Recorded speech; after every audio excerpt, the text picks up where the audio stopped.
Hello students, I am Ashish Singh and I welcome all of you to your favorite channel Super Chem Point. I hope आप chemistry सीख रहे हो, सिखा रहे हो और अपना करियर बना रहे हो।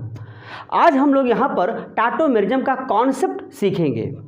आप देखिए तो स्ट्रक्चरल आइसोमेरिज्म जो मैंने आपको बताया था, स्ट्रक्चरल आइसोमेरिज्म में जो मैंने आपको बताया था CPMT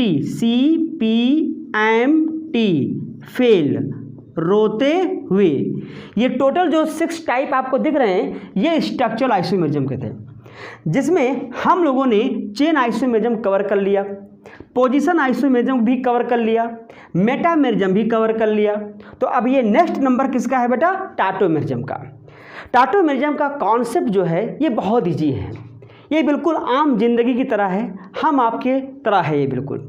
अगर इसके कॉन्सेप्ट की बात करें तो इसके कॉन्सेप्ट में है क्या, जैसे कि आप लोग किसी पार्टी में जाते हो या किसी फंक्शन में जाते हैं या किसी सेमिनार में जाते हैं, जहाँ पर आपकी सीट जो है, जहाँ बैठने की सीट है वो फिक्स नहीं है। तो अगर आपके पास चॉइस है कि एसी वाले जहाँ पे एयर कंडीशन लगा हुआ है आप उस तरफ बैठना चाहो तो वहाँ पर भी आपके चॉइस है, जहाँ पर पंखा चल रहा हो आप वहाँ पर भी बैठ सकते हैं। अगर आपको दोनों चॉइस मिल गई कि आप वहाँ भी बैठ सकते हो, यहाँ बैठ सकते हो, तो बेटा चूँकि सीट पर किसी का नाम तो लिखा नहीं है, कोई भी आके बैठ सकता है। तो आप क्या करते हो कि जो पंखे के नीचे आप बैठे हुए हो, अगर आपको गर्मी लग रही है, पंखे की हवा अगर ठीक से नहीं लग रही है, तो आप क्या करोगे? आप उठोगे अपने इंडियन स्टाइल में और एक रुमाल निकालोगे और रुमाल सीट पर रख दोगे। तो इससे क्या होता है कि वो सीट रिजर्व है, मतलब रुमाल रखा है तो इसका मतलब सीट रिजर्व है।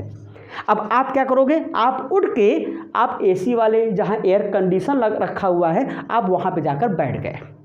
अब थोड़ी देर बाद आपको ठंडी लगने लगी, तो जब ठंडी लगने लगी तो आप क्या करोगे? वहाँ से उठोगे, फिर वही प्रक्रिया, फिर वहाँ पे एक रुमाल रखोगे और फिर पंखे वाले साइड पर आकर बैठ जाओगे और रुमाल वहाँ से उठा लोगे। तो इस तरीके से आपके अपनी सीट से एक जगह से दूसरी जगह जाना और फिर दूसरी जगह से फिर इस सीट पे आना, दिस इज कॉल्ड माइग्रेशन। ये क्या है बेटा? माइग्रेशन है। क्योंकि एक ही रो के सीट में आप यहाँ पे इंटरकन्वर्ट हो रहे हो, यानी कि एक जगह से दूसरी जगह जा रहे हो। तो इस फिनोमेना में क्या है कि आप जब एक सीट से दूसरी सीट पे जा रहे हो तो आप यहाँ पर माइग्रेटिंग एटम हो गए। और जो रुमाल आप रख रहे हो, ये रुमाल वहाँ से उठाया, वहाँ पे रखा, वहाँ से रखा, वहाँ से उठाया, तो ये जो रुमाल का रखना और उठाना है ये बेटा बॉन्ड का टूटना और बनना है। तो इसी से ही हमारा यहाँ पर कॉन्सेप्ट ये निकलेगा टाटोमेरिज्म का। देखते जाइए। देखो पहले तो ये देख लो कितने कितने नामों से पुकारे जाते हैं, कितने कितने नामों से जाने जाते हैं। अगर हम टाटोमेरिज्म की बात करें तो टाटोमेरिज्म को ग्रीक वर्ड में टाटो मतलब सेम। देखो यहाँ पर क्या था, आइसो को मतलब इक्वल बताया था। आइसोमेरिज्म वाले आप देखोगे तो वहाँ मैंने एक्सप्लेन किया था पहले लेक्चर में। यहाँ पर क्या है कि टाटोमेरिज्म बेटा, यहाँ पर टाटो का मतलब होता है सेम और मेरोस का मतलब होता है पार्ट। इसी को ही हम कहते हैं डेस्मोट्रॉपिज्म। क्या कहते हैं इसको? डेस्मोट्रॉपिज्म। डेस्मोट्रॉपिज्म का मतलब होता है, डेस्मो का मतलब होता है बॉन्ड, क्योंकि यहाँ बॉन्ड टूटते और बनते हैं। ये एक केमिकल फिनोमेना है और ये एक ट्रू आइसोमेरिज्म है। यहाँ पर रिएक्शंस होते हैं, इसमें दोनों ही पार्ट जो चेंज हो रहा है वो भी रिएक्शन में पार्टिसिपेट करता है और आपका इनिशियल वाला जो पार्ट है वो भी रिएक्शन में पार्टिसिपेट करता है। अभी आप देखोगे इसको। तो इस तरीके से तो यहाँ पर ट्रॉप्स का मतलब होता है टर्न, यानी इसके बॉन्ड जो होते हैं वो टर्न होते हैं, मतलब कि टूटते और बनते हैं। इसी को ही कहते हैं डायनेमिक आइसोमेरिज्म। देखो डायनेमिक आइसोमेरिज्म मतलब जैसे कि आप अपनी सीट से उठे, वहाँ गए दूसरी सीट पे, फिर वहाँ से उठे, फिर पहली सीट पे आए, तो आना जाना ऐसे लगा हुआ है। तो ये डायनेमिक नेचर हो गया। आपको गर्मी लग रही है तो एसी वाले जगह चले गए, एसी में ठंडी लग रही है तो पंखे के नीचे आ गए। तो ये क्या नेचर है? ये क्या नेचर शो करेगा? ये नेचर शो करेगा डायनेमिक नेचर का। तो मतलब यहाँ पर भी ऐसे ही कुछ फिनोमेना होगा। तो इस तरीके से टाटोमेरिज्म क्या हो गया बेटा? एक डायनेमिक क्या होंगे? ये आपके फिनोमेना हो जाएगा।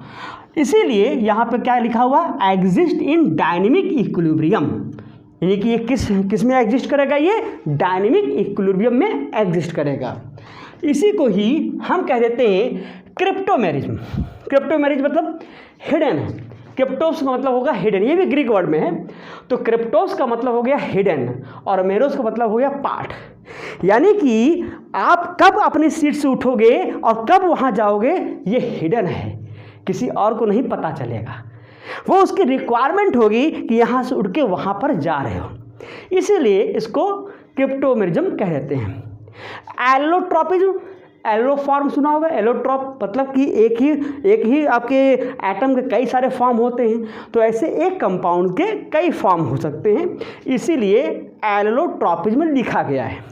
इसके और भी नाम हैं, मोनोट्रॉपी, आइनोट्रॉपी, कई तरीके के नाम पुकारे जाते हैं, लेकिन सबसे पॉपुलर जो उसका नाम है, जो सबसे फेमस नेम है, वो फेमस नेम क्या है? टाटोमेरिज्म। तो टाटोमेरिज्म में और सबसे इम्पॉर्टेंट जो एग्जाम्पल आप पढ़ोगे बेटा वो है कीटो इनॉल टाटोमेरिज्म।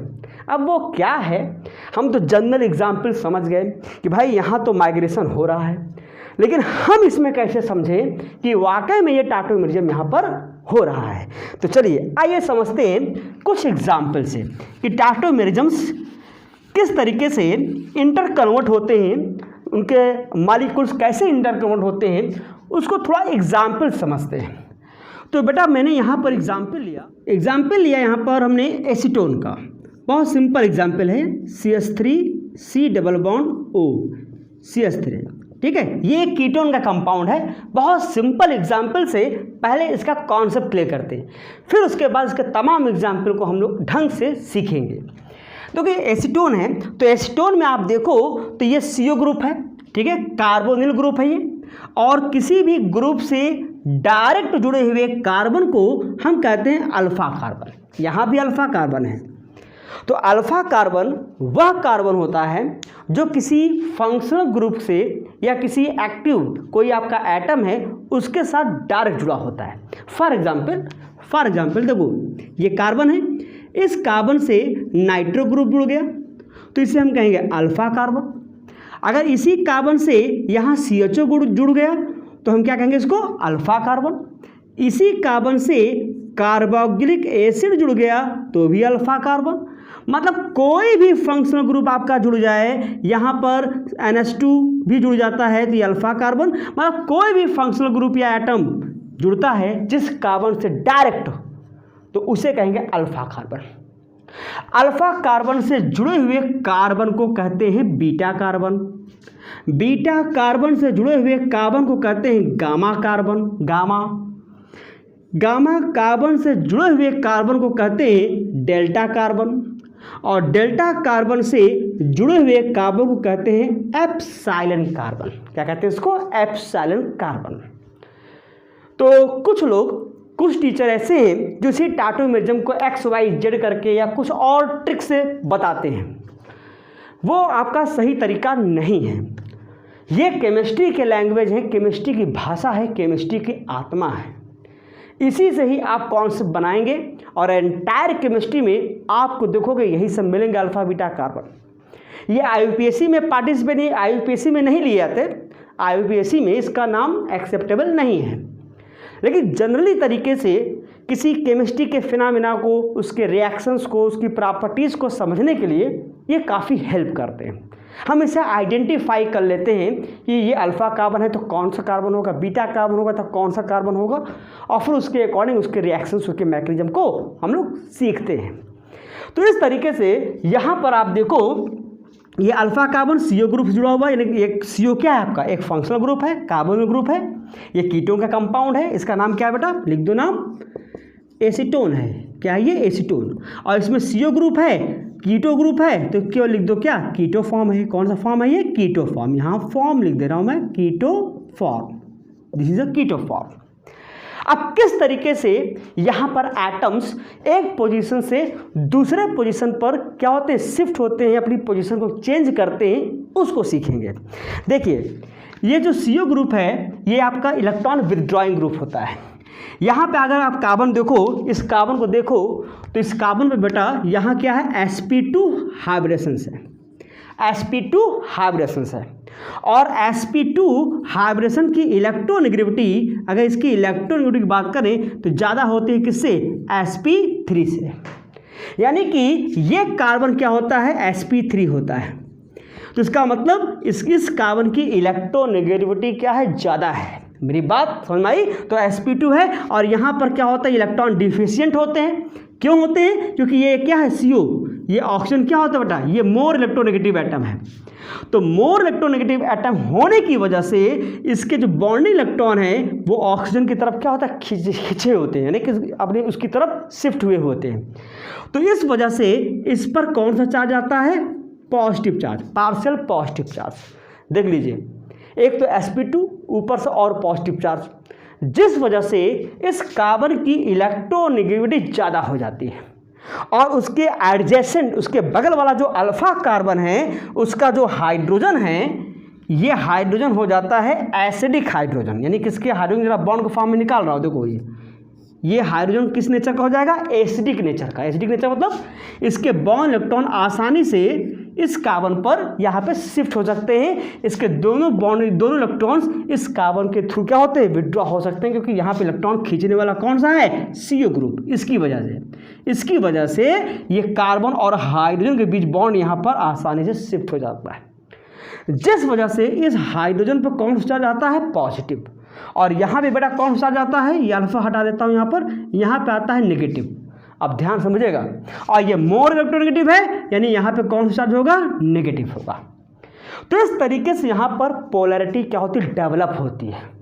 और इस तरीके से जैसे यहाँ पर पूरी शिफ्टिंग कंप्लीट होती है, तो जो यहाँ पे नेक्स्ट जो अगला फॉर्म यहाँ बनता है इसका, तो क्या बनता है बेटा? जरा समझिएगा।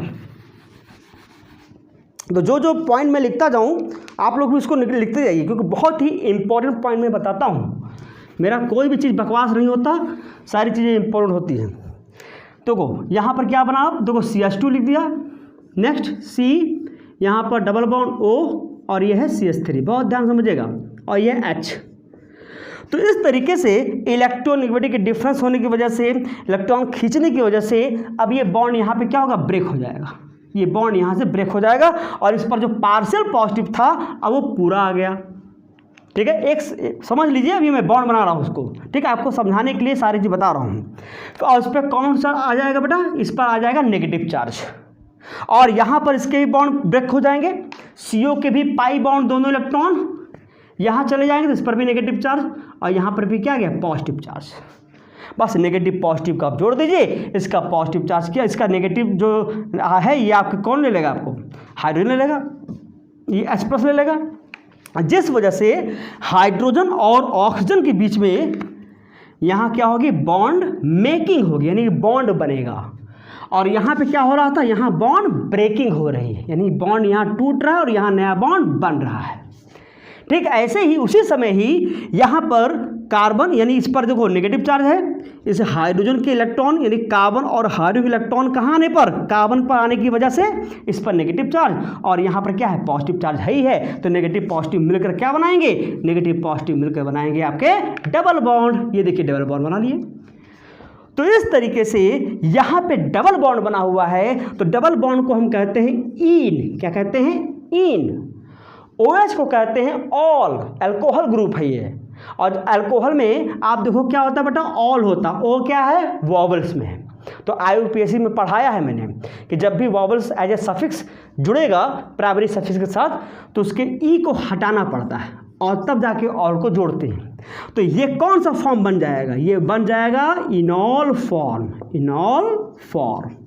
और ये कौन सा फॉर्म है? कीटो फॉर्म, क्योंकि CO यहाँ जिंदा है, CO यहाँ प्रेजेंट है, लेकिन यहाँ CO नहीं है, यहाँ डबल बॉन्ड है और OH ग्रुप है। तो इस तरीके से ये कीटो फॉर्म इनॉल फॉर्म में क्या होता है? चेंज होता है। अब इसी को उल्टा कर दीजिए। जब इसका उल्टा हो जाएगा कैसे? ये ऑक्सीजन मोर इलेक्ट्रोनेगेटिव है, मोर इलेक्ट्रोनेगेटिव है, तो इसके कार्बन ऑक्सीजन और हाइड्रोजन का जो बॉन्ड इलेक्ट्रॉन है वो किसकी ओर शिफ्ट हो जाएगा? ऑक्सीजन की तरफ शिफ्ट हो जाएगा। तो यहाँ पे ये नेगेटिव हो जाएगा, और जब ये नेगेटिव होगा तो इलेक्ट्रॉन यहाँ पे ट्रांसफर करेंगे, जिससे ये दोबारा अपनी जगह पे आ जाएंगे इसके दो इलेक्ट्रॉन्स। तो अब ये नेगेटिव हो गया, तो ये अब ये नेगेटिव, ये हो गया पॉजिटिव, ये हो गया क्या बेटा? ये हो गया आपका पॉजिटिव, चूँकि इलेक्ट्रॉन यहाँ जा रहा है, और ये है नेगेटिव। तो क्या करना है, इसका ये नेगेटिव यानी ये पॉजिटिव और ये नेगेटिव, हाइड्रोजन और कार्बन जोड़ दीजिए, फिर से यही बन जाएगा आपका, फिर से यही बन जाएगा। और यहाँ पे नेगेटिव और ये क्या है पॉजिटिव, फिर से यहाँ पे बॉन्ड बन जाएगा, फिर से CO ग्रुप बन जाएगा, फिर से एक कीटो फॉर्म बन जाएगा। तो इस तरीके से कीटो फॉर्म इनॉल फॉर्म में और इनॉल फॉर्म कीटो फॉर्म में ये क्या होते हैं आपके इंटर कन्वर्टेड होते रहते हैं। और यहाँ पे जो हाइड्रोजन है, ये हाइड्रोजन जो बेटा यहाँ माइग्रेट हो रहा है, ये अपनी पोजीशन कहाँ से, नंबर 1 पोजीशन से नंबर 1, नंबर 2 ये दूसरा एटम हो गया और ये तीसरा एटम हो गया, यानी कि 1 एटम से 3rd एटम की तरफ क्या हो रहा है, माइग्रेट हो रहा है। यानी आप जो है अपनी एक सीट से तीसरी सीट पे जा रहे हो और तीसरी सीट से फिर आप वापस आ रहे हो, जस्ट लाइक हाइड्रोजन की तरह। तो इस तरीके से ये 2 आपके आइसोमर स्ट्रक्चर हैं, ये दोनों आइसोमर स्ट्रक्चर हैं। तो इनमें डिफरेंस कहाँ मिला आपको, इनमें डिफरेंस मिला एटम की पोजीशन में, यानी कि जो एटम की पोजीशन है अपनी पर्टिकुलर उसी पोजीशन से हटकर दूसरे पोजीशन पर जा रहा है, 3rd पोजीशन पे। तो इस तरह के माइग्रेशन से जो 2 फॉर्म यहाँ बनते हैं, इन्हीं दोनों फॉर्म को हम कहते हैं टाटोमर्स। क्या कहते हैं इसको, टाटोमर्स। और यही फिनोमेना कहलाएगी टाटोमेरिज्म। यही फिनोमेना क्या कहलाएगी, टाटोमेरिज्म। तो यानी कि टाटोमेरिज्म क्या है कि 2 isomers structure which are differ by the position of their atoms, ठीक है, by the process of interconvertible and exist in equilibrium. क्यों इक्विलिब्रियम में एग्जिस्ट करते हैं, क्योंकि एक फॉर्म दूसरे फॉर्म में और दूसरा फॉर्म फिर पहले फॉर्म में, ये दोनों एक दूसरे में चेंज होते रहते हैं, जिस वजह से कभी इनके रेट ऑफ रिएक्शंस होते हैं वो क्या होते हैं, बैकवर्ड और फॉरवर्ड दोनों इक्वल हो जाते हैं। तो वहाँ पे आ जाता है डायनेमिक इक्विलिब्रियम आ जाते हैं, ठीक है, एक इक्विलिब्रियम फॉर्म यहाँ पे एग्जिस्ट हो जाता है और ये दोनों एक दूसरे में इंटर कन्वर्टेड होते रहते हैं, आपके एक दूसरे में चेंज होते रहते हैं, रुकते नहीं हैं, ठीक है। तो इस वजह से यहाँ पे क्या होता है बेटा, डायनेमिक आइसोमेरिज्म इसको कह देते हैं, ठीक है, डायनेमिक इक्विलिब्रियम होने की वजह से। तो आई होप आपको समझ में आ गया। तो इस तरीके के फिनोमेना आपको यहाँ पे देखने को मिलेंगे। और हाँ, एक चीज़ याद रखिएगा, ये एक केमिकल रिएक्शन की तरह है। केमिकल रिएक्शन की तरह क्या है, केमिकल रिएक्शन ही है। केमिकल रिएक्शन में क्या होता है, केमिकल रिएक्शन में बॉन्ड बनते हैं, बॉन्ड टूटते हैं, इलेक्ट्रॉन की शिफ्टिंग होती है, वो सारी चीज़ें आपको यहाँ देखने को मिल रही है। ये जो हैं एसिड एंड बेस दोनों से ये क्या होते हैं बेटा, कैटलाइज्ड होते हैं। एसिड डालोगे और बेस डालोगे, दोनों में से कोई अगर थोड़ा वो कंडीशन है तो ये इजीली जो होते हैं इंटर कन्वर्टेड होते हैं। अब यहाँ पर ये कीटो फॉर्म ज़्यादा स्टेबल होगा कि इनॉल फॉर्म ज़्यादा स्टेबल होगा, हम इनको देखेंगे। कौन सा फॉर्म ज़्यादा एग्जिस्ट करेगा, कौन सा फॉर्म कम एग्जिस्ट करेगा, इनका रेशियो कैसे वेरी होता है, ये बहुत एग्जाम में आते हैं। मैं आपको एक एक स्टेप बाय समझाऊंगा, एक ऑर्डर बताऊंगा कि किस तरीके से इनकी स्टेबिलिटी आप बताएंगे। आप उसी हिसाब से बताएंगे तो पूरा नंबर मिलेगा, कहीं भी नहीं कटेगा आपका। अगर ऑब्जेक्टिव क्वेश्चन है तो देखते ही आप टिक लगाएंगे सही आंसर पे। तो इसलिए हम उसको आगे और देखेंगे और सीखेंगे इसके बारे में। तो चलिए कुछ और एग्जाम्पल्स हैं, ठीक है। क्या ये कीटो इनॉल फॉर्म में ही होते हैं? नहीं, कीटो इनॉल फॉर्म में ही टाटोमेरिज्म नहीं है। और भी ऐसे कंपाउंड्स हैं ऑर्गेनिक केमिस्ट्री में जो इस तरह के इंटर कन्वर्टेबल यानी इंटरचेंज टाइप के जो हैं आइसोमेरिज्म मिलेंगे, ठीक है। तो चलिए आइए देखते हैं। तो देखते हैं क्या है, देखते हैं फिर नेक्स्ट यहाँ पर हम ये देखेंगे कि टाटोमेरिज्म के और कितने एग्जाम्पल होते हैं। यहाँ पर केवल कीटो और इनॉल टाटोमेरिज्म ही नहीं है, यहाँ और भी टाइप के टाटोमेरिज्म होते हैं जो हमें आपके स्ट्रक्चरल आइसोमेरिज्म में देखने को मिलते हैं। आइए समझते हैं। मैंने यहाँ पहले से ही लिख दिया है ताकि आपका समय बच जाए। देखो यहाँ पर क्या है बेटा, ये कीटो इनॉल टाटोमेरिज्म तो हम लोगों ने अभी सीखा और इसी एग्जाम्पल के थ्रू टाटोमेरिज्म का कॉन्सेप्ट सीखा, ठीक है। अब इसी को सभी पे अप्लाई कर दीजिए। डिफरेंट टाइप के बहुत सारे एग्जाम्पल मिलते हैं, ऐसा नहीं है। बस आप कॉन्सेप्ट अगर क्लियर रहेगा तो आप तुरंत पकड़ लेंगे कि यहाँ पे टाटोमेरिज्म किस तरीके से हुआ है। देखिए यहाँ पर क्या है, नाइट्राइट और नाइट्रो टाटोमेरिज्म है। ये है बेटा नाइट्राइट, ये क्या है, ये है नाइट्राइट। अब इसमें आप देखो तो फर्स्ट पोजीशन से सेकंड पोजीशन की तरफ यहाँ पर हाइड्रोजन एटम का क्या हुआ है, ट्रांसफ़र हुआ है, यानी अपनी पोजीशन यहाँ पर फर्स्ट पोजीशन से सेकंड पोजीशन पर क्या हो रहा है, चेंज कर रहा है। यानी कि इस तरीके से यह एक तरीके का डायड सिस्टम हो गया। डायड सिस्टम का मतलब क्या होता है, ये देखने को मिलता है टाटोमेरिज्म में, कोई बड़ी चीज़ नहीं है। जब आपका जो माइग्रेटिंग एटम होता है, जैसे यहाँ हाइड्रोजन एटम है, जब हाइड्रोजन एटम एक पोजीशन से दूसरे पोजीशन पर जाता है तो उसे कहेंगे डायड सिस्टम। और यहाँ क्या था, फर्स्ट सेकेंड एंड थर्ड। यहाँ पर जो है जो हाइड्रोजन एटम था वो फर्स्ट पोजीशन से कहाँ जा रहा था, थर्ड पोजीशन पे, तो इसे हम कह देते थे क्या, ट्रायड सिस्टम। ठीक है, ऐसे टेट्राड सिस्टम होता है, पेंटा भी होता है। अभी आप ग्लूकोज में देखोगे तो वहाँ पर भी क्या होता है, माइग्रेशन होता है, वहाँ भी ट्रांसफ़र होता है H+ का। ठीक है, तो वहाँ पे 6 एटम 5 to 6 एटम तक हो सकते हैं। यानी कि उसके जो जिस जगह से निकल रहा है, जिस जगह से दूसरी जगह पर जा रहा है, कितने नंबर के एटम को कवर करते हुए जा रहा है, उसके अकॉर्डिंग इसको बताया जाता है। यहाँ पर आप देखो, ये है नाइट्रो और एसी नाइट्रो टाटोमेरिज्म। तो यहाँ पे ग्रुप क्या बेटा, नाइट्रो ग्रुप है। जैसे यहाँ पे देखो ये नाइट्रो ग्रुप था, ये नाइट्रो ग्रुप था, तो ये नाइट्रो ग्रुप यहाँ पर भी है। तो ये आपके किसी हाइड्रोकार्बन के साथ जुड़ा हुआ है, यानी ये अल्फा कार्बन है। ठीक है, इसके पास क्या है, हाइड्रोजन है, तो इसका हाइड्रोजन फर्स्ट सेकेंड और थर्ड, यानी कि यहाँ पर ऑक्सीजन में माइग्रेट हो रहा है। बिल्कुल फिनोमेना वही है, कॉन्सेप्ट वही है। यहाँ पे बॉन्ड इलेक्ट्रॉन यहाँ पे शिफ्ट होगा, इस पर नेगेटिव होगा, यहाँ पॉजिटिव आएगा, और इसका एक हाइड्रोजन, जैसे कि यहाँ पर हमने बॉन्ड फॉर्म में निकाल दिया, तो इसका हाइड्रोजन कहाँ जाएगा बेटा, इसके ऑक्सीजन पे जाएगा, और यहाँ बॉन्ड यहाँ बन जाएगा, डबल बॉन्ड यहाँ बन जाएगा। तो इसे कहेंगे एसी नाइट्रो।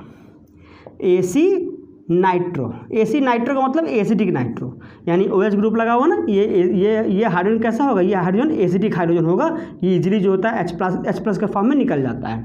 तो इस तरीके से नाइट्रो और एसी नाइट्रो टाटोमेरिज्म आपने यहाँ पर देखा, जो कि कीटो फॉर्म और इनॉल फॉर्म के बीच में था, कीटो इनॉल। इसी तरीके से यहाँ नाइट्रो और एसी नाइट्रो। वहाँ देखो ये है इमीन एंड इनामीन। इमीन क्या होता है, जब कार्बन के साथ डबल बॉन्ड के साथ क्या जुड़ा हो, नाइट्रोजन, तो it is called imine, imine. तो यहाँ देख लीजिए CH3 CH NH2, ये CH कैसा है बेटा, sp2 हाइब्रिड कार्बन है। कैसा होता है, ये इलेक्ट्रोनेगेटिव होता है। ये क्या है, sp3 है, ये क्या होता है, लेस इलेक्ट्रोनेगेटिव होता है। इसका हाइड्रोजन कैसा होगा, इसका हाइड्रोजन एसिडिक हाइड्रोजन होता है। इसका हाइड्रोजन फर्स्ट सेकेंड और थर्ड, यानी कि फर्स्ट पोजीशन से थर्ड पोजीशन पर जा रहा है। तो ये भी एक तरीके क्या है, ये भी एक तरीके का ट्रायड सिस्टम है। तो इस तरीके से ये इमीन से किस में गया, इन मतलब डबल बॉन्ड, इन मतलब डबल बॉन्ड, एमीन मतलब कि यहाँ पर क्या हो जाएगा, ये एमीन ग्रुप है। तो एमीन, तो जब आप इसको जोड़ेंगे, इन में एमीन जोड़ेंगे, तो इसके एक ई को हटाना पड़ेगा, इसके एक ई को हटाना पड़ेगा, और मिलाकर क्या लिखेंगे, मिलाकर आप लिखेंगे इनामीन। तो ये किस तरीके का टाटोमेरिज्म है, ये किस तरीके का टाटोमेरिज्म है, इमीन इनामीन टाटोमेरिज्म है। ऐसे यहाँ देखो नाइट्रोसो और ऑक्सिम। नाइट्रोसो ये है एनो ग्रुप, नाइट्रोसो ग्रुप है। यहाँ पर भी देखो एनो के साथ डायरेक्ट जुड़ा हुआ कार्बन क्या होता है, अल्फा कार्बन। इसका हाइड्रोजन कैसा होता है, एसिडिक होता है। एसिडिक का मतलब ये हुआ कि ये H+ फॉर्म में निकलेगा। एसिडिक का मतलब H+ फॉर्म ही बनाएगा, क्योंकि कार्बन हाइड्रोजन का बॉन्ड जो होता है, ये क्या होता है, उसके दोनों इलेक्ट्रॉन आपके चले जाते हैं किस पे, इस कार्बन पे जाते हैं, क्योंकि इलेक्ट्रॉन विड्रॉइंग ग्रुप है, वहाँ डबल बॉन्ड बनता है। इस वजह से H+ के फॉर्म में ये निकलता है, इसीलिए इसको हम कहते हैं एसिडिक हाइड्रोजन। तो यहाँ से ये हाइड्रोजन कहाँ जा गया, ये ऑक्सीजन पे जाएंगे।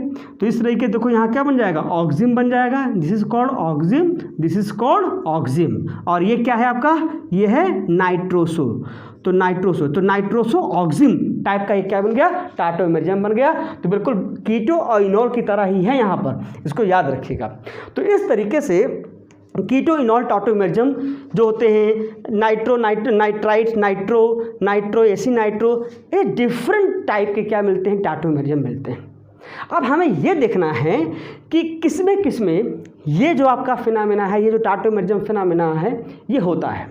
आपने देखा मैक्सिमम जगह पर अल्फा कार्बन पर अगर हाइड्रोजन है, एसिडिक हाइड्रोजन है, जो इजीली अपने इलेक्ट्रॉन को कार्बन को दे देता है और H+ के फॉर्म में निकलकर अपने थर्ड पोजीशन वाले एटम के साथ जाके जुड़ जाता है, ये कंडीशन कहीं भी मिल जाए तो टाटोमेरिज्म होगा और नहीं होगा तो नहीं होगा। ठीक है, तो आइए देखते हैं इसके कंडीशंस क्या हैं।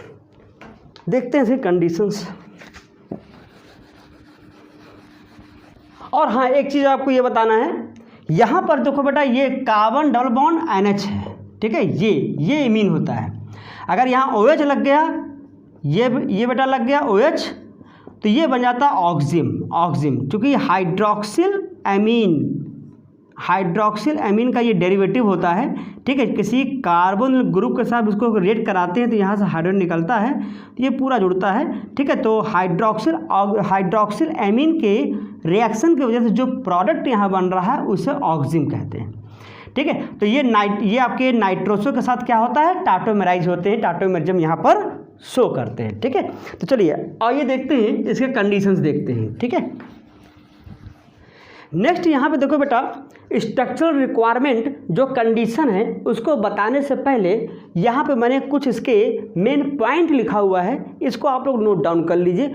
जो मैंने आपको टाटोमेरिज्म के बारे में सिखाया है उसी को मैंने यहाँ पे लिख दिया, क्योंकि बहुत से बच्चे नोट्स बनाते हैं तो उनके लिए मैंने ये पूरा लिखा हुआ है ताकि उनके माइंड में सारी चीज़ें अच्छे से रखी रहें। तो देखो यहाँ पर 2 स्ट्रक्चरल आइसोमर्स जो डिफरेंट आपको देखने को मिला है। 2 structural isomers differing in the position of their atoms by the interconvertible process and can exist in dynamic equilibrium. ठीक है, यानी कि आपने देखा ना वहाँ पे जो इंटरकन्वर्टेबल होते थे, ठीक है, जो एटम्स एक पोजीशन से दूसरे पोजीशन में जो माइग्रेट होते थे वो दोनों ही आइसोमर्स क्या होते थे, इक्विलिब्रियम फॉर्म में एग्जिस्ट कर रहे थे। ठीक है, जिनको हम क्या कहते थे, टाटोमर्स कहते हैं।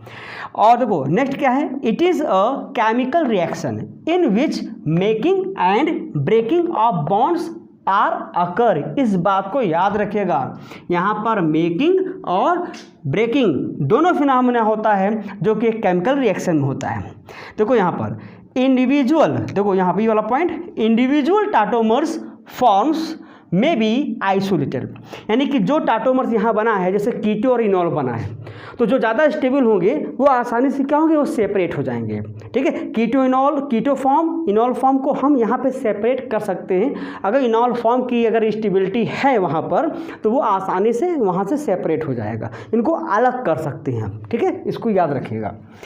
It is a chemical phenomena, जैसे मैंने बताया ना केमिकल रिएक्शंस होते हैं which takes place only in liquid state. ये काफ़ी बार पूछा गया एग्जाम में कि टाटोमेरिज्म लिक्विड स्टेट में होते हैं कि सॉलिड स्टेट में है कि गैस स्टेट में। तो ये लिक्विड और गैस दोनों फॉर्म में हो सकते हैं, ये गैस में भी हो सकते हैं।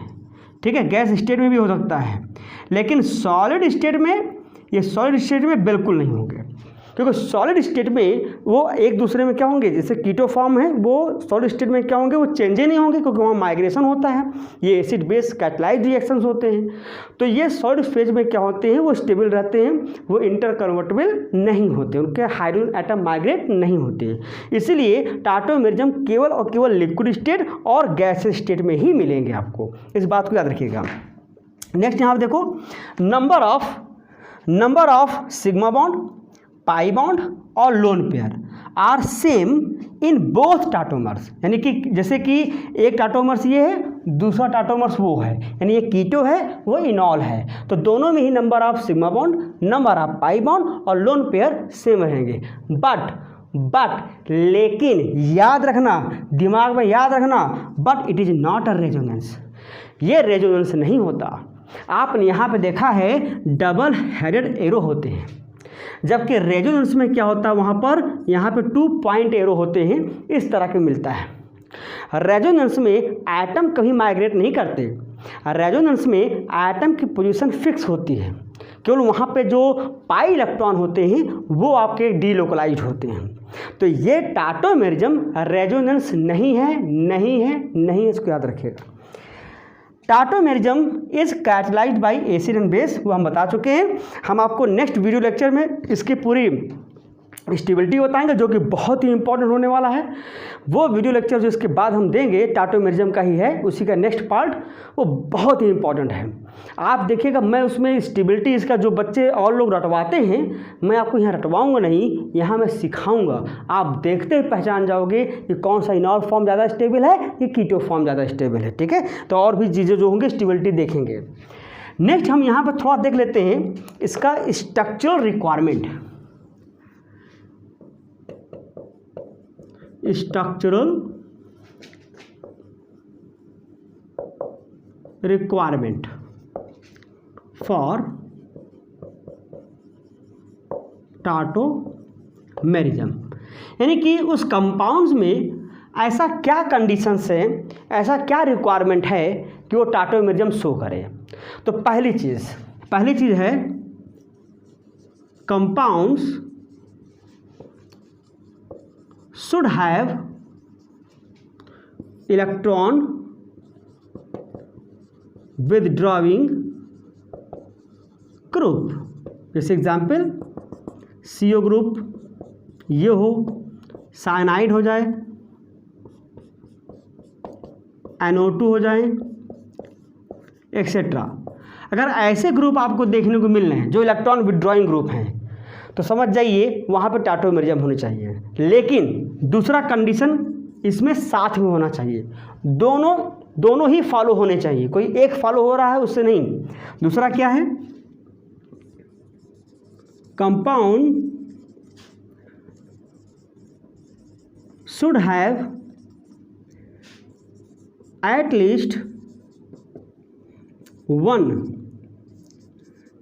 Acidic hydrogen on alpha carbon, यानी कि इस ग्रुप के साथ जो डायरेक्ट जुड़ा हुआ कार्बन है, देखिए ये कार्बन मान लो ये CO ले लिया और ये कार्बन है, ठीक है, इस कार्बन क्या कहेंगे अल्फा कार्बन, इसके साथ कम से कम एक हाइड्रोजन तो होना चाहिए। ठीक है, एक हाइड्रोजन इसके पास कम से कम होना चाहिए, यानी कि इलेक्ट्रॉन विड्रॉइंग ग्रुप के साथ जुड़ा हुआ जो कार्बन अल्फा कार्बन है, उसके पास कम से कम एक हाइड्रोजन होना चाहिए। अगर एक हाइड्रोजन नहीं है तो टाटोमेरिज्म नहीं दिखाएगा। जैसे कुछ एग्जाम्पल बताता हूँ, इसको नोट डाउन कर लीजिए। इसकी शॉर्ट तो ले लिया होगा आपने, नहीं लिया होगा तो थोड़ा ले लीजिएगा, थोड़ा वीडियो जो है आपका बैक करके, ठीक है, इसको मैं मिटा देता हूँ।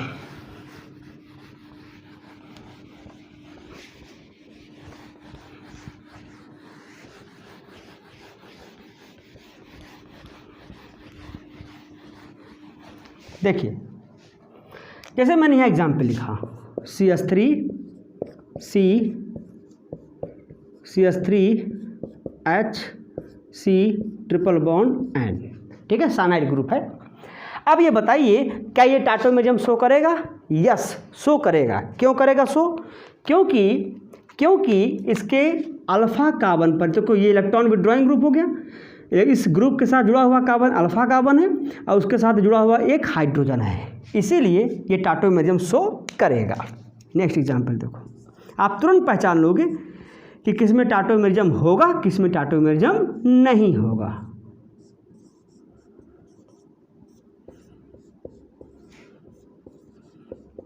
चलिए भाई बताइए, इसमें क्या इसमें टाटोमेरिज्म हो सकते हैं? देखिए यहाँ पर ये आपका हो गया electron withdrawing group CO group, इसके साथ जुड़ा हुआ कार्बन ये अल्फा कार्बन है और यहाँ भी ये अल्फा कार्बन है।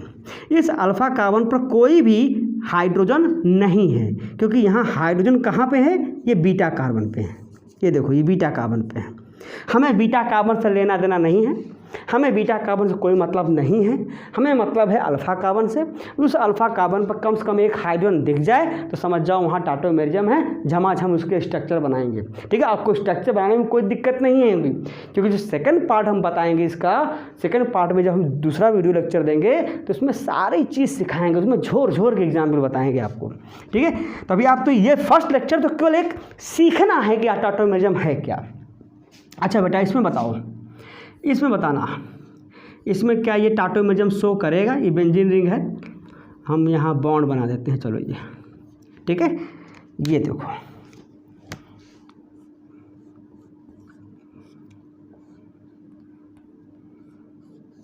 बताइए क्या इसमें टाटोमरिज्म शो होंगे?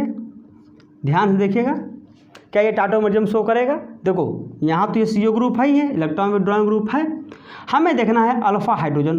देखो ये है कार्बन, अल्फा कार्बन, ये कौन सा कार्बन है? Alpha carbon. ये भी कौन सा कार्बन है? Alpha carbon. यहाँ पर जो कार्बन प्रेजेंट है, ये कार्बन जो प्रेजेंट है, इस कार्बन के साथ 4 बॉन्ड दिख रहे हैं, यानी 4 बॉन्ड दिख रहे हैं, 1 2 3 4। और कार्बन की वैलेंसी कितनी होती है? कार्बन की वैलेंसी 4 होती है, और चारों बॉन्ड यहाँ पर दिख रहे हैं। जब चारों बॉन्ड यहाँ दिख रहे हैं तो यहाँ पर अल्फा हाइड्रोजन नहीं है, तो ये टाटोमरिज्म शो नहीं करेगा। ठीक है, चलिए यहाँ देखो, देखो ये करेगा, ये तो करेगा, क्योंकि यहाँ पर अल्फा हाइड्रोजन है, इस पर आपके हाइड्रोजन यहाँ प्रेजेंट है, अल्फा कार्बन पर हाइड्रोजन प्रेजेंट है, इसलिए ये शो करेगा। नेक्स्ट एग्जाम्पल बताओ, क्या ये शो करेगा?